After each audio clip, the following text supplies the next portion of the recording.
Ambedkar university തെരഞ്ഞെടുപ്പിൽ SFIക്ക് ഉജ്ജ്വല ജയം. 44-ൽ 24 സീറ്റുകൾ നേടി യൂണിയൻ പിടിച്ച് SFI. Kashmiri gate, Lodhi campus, Karampura, Qutub എന്നിവിടങ്ങളിൽ SFI വിജയം കരസ്ഥമാക്കി. വിവരങ്ങളും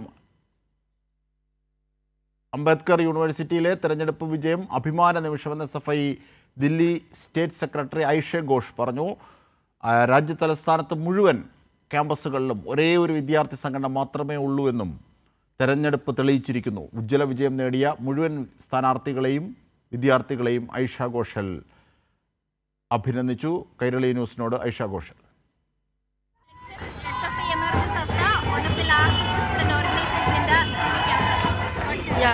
So it's after 6 years that the elections in Ambedkar University Delhi is happening, and it's a very proud moment for SFI because SFI has emerged as the largest left progressive organization inside not only Kashmiri Gate campus but 4 campuses of Ambedkar University. We have emerged victorious in the Student Union Council. It's a proud day for all members of SFI around Delhi and across the country because Ambedkar University is a state university, and after central universities we have emerged victorious here also in the state university. SFI emerges as one of the largest student organization in the campus. കൂടുതൽ വിവരങ്ങളുമായി സ്വാതി സന്തോഷ് ഞങ്ങളുടെ പ്രതിനിധി കൂടി ചേരുന്നു. സ്വാതി, അതായത് SFI നേരത്തെ തന്നെ Kashmiri gate അടക്കമുള്ളിടത്ത് വിജയമുണ്ടായിരുന്നു, പക്ഷേ അത് ഒറ്റപ്പെട്ടല്ല. അംബേദ്കർ യൂണിവേഴ്സിറ്റി കീഴിലുള്ള എല്ലാ ക്യാമ്പസുകളിലും ഏതാണ്ട് വിജയം SFIക്ക് സ്വന്തമാവുകയാണ്. എന്തൊക്കെയാണ് അതിൻ്റെ വിവരങ്ങൾ? അജിംഷാദ്, 5 വർഷങ്ങൾക്ക് ശേഷമാണ് അംബേദ്കർ യൂണിവേഴ്സിറ്റിയിൽ ഇത്തരത്തിലൊരു യൂണിയൻ കൗൺസിൽ തെരഞ്ഞെടുപ്പ് നടക്കുന്നത്. ആ തെരഞ്ഞെടുപ്പിലാണ് SFIക്ക് ഉജ്ജ്വല വിജയം കരസ്ഥമാക്കാൻ വേണ്ടി കഴിഞ്ഞിട്ടുള്ളത്. 45 സീറ്റുകളിൽ മൊത്തം 24 സീറ്റ് നേടിക്കൊണ്ടാണ് ഇപ്പോൾ യൂണിയൻ പിടിച്ചെടുത്തിട്ടുള്ളത്.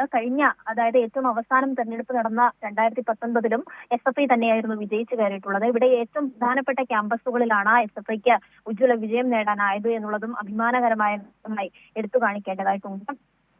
കശ്മീരി ഗേറ്റ് ക്യാമ്പസിൽ 18 സീറ്റുകളിലേക്കാണ് SFI മത്സരിച്ചത്. അവിടെ 16 ഇടങ്ങളിലും SFI വിജയിച്ചു. അതുപോലെ തന്നെ കരംപുരയിൽ 7 സീറ്റുകളിലേക്ക് മത്സരിച്ചെങ്കിൽ 5 സീറ്റിലും SFI വിജയം നേടുകയായിരുന്നു. അതോടൊപ്പം ഇതുവരെയും SFIക്ക് സ്ഥാനാർത്ഥികൾ ഇല്ലായിരുന്ന ക്യാമ്പസാണ് ലോധി ക്യാമ്പസും കുത്തപ്പും. ഈ 2 ക്യാമ്പസുകളിലും ഇത്തവണ SFIയുടെ സ്ഥാനാർത്ഥികൾ മത്സരിക്കുന്ന സാഹചര്യം ഉണ്ടായി. 2 ക്യാമ്പസിലും വലിയ നേട്ടമാണ് SFIക്ക് നേടാൻ കഴിഞ്ഞത്. എന്തായാലും രാജ്യതലസ്ഥാനത്തും ഈ ABVP അടക്കം തോൽപ്പിച്ചുകൊണ്ട് വലിയ വിജയം SFIക്ക് നേടാൻ കഴിഞ്ഞതിലുള്ള അഭിമാന നിമിഷം തന്നെയാണ് സ്റ്റേറ്റ് സെക്രട്ടറി ആയിട്ടുള്ള ഐഷ ഘോഷും കൈരളി ന്യൂസിനോട് പങ്കുവച്ചിട്ടുള്ളത്. വരും ദിവസങ്ങളിൽ തന്നെ ഈ സ്ഥാനാർത്ഥികൾ ഈ യൂണിയൻ കൗൺസിലുമായി ബന്ധപ്പെട്ട മറ്റ് പ്രവർത്തനങ്ങളിലേക്ക് ഏർപ്പെടും. ഈ തെരഞ്ഞെടുപ്പുമായി ബന്ധപ്പെട്ട വലിയ ഒരു BJPയുടെ അജണ്ട തന്നെ ഈ യൂണിവേഴ്സിറ്റി അധികൃതരുടെ ഭാഗത്തുനിന്നുണ്ടായിരുന്നു. പല വിദ്യാർത്ഥി വിഷയങ്ങളിലും അവരുടെ നിഷ്പക്ഷമായ താല്പര്യങ്ങൾക്ക് അനുസൃതമായി തന്നെയാണ് യൂണിവേഴ്സിറ്റി കഴിഞ്ഞ കാലങ്ങളിൽ പോയിക്കൊണ്ടിരുന്നത്. എന്നാൽ അതിനൊക്കെ മാറ്റം വന്നുകൊണ്ടാണ് ഇപ്പോൾ SFI യൂണിയൻ പിടിച്ചെടുത്തിരിക്കുന്നത്. അജിംഷാ. ശരി സ്വാതിയാണ് വിവരങ്ങൾ വിശദാംശങ്ങൾ നൽകിയത്.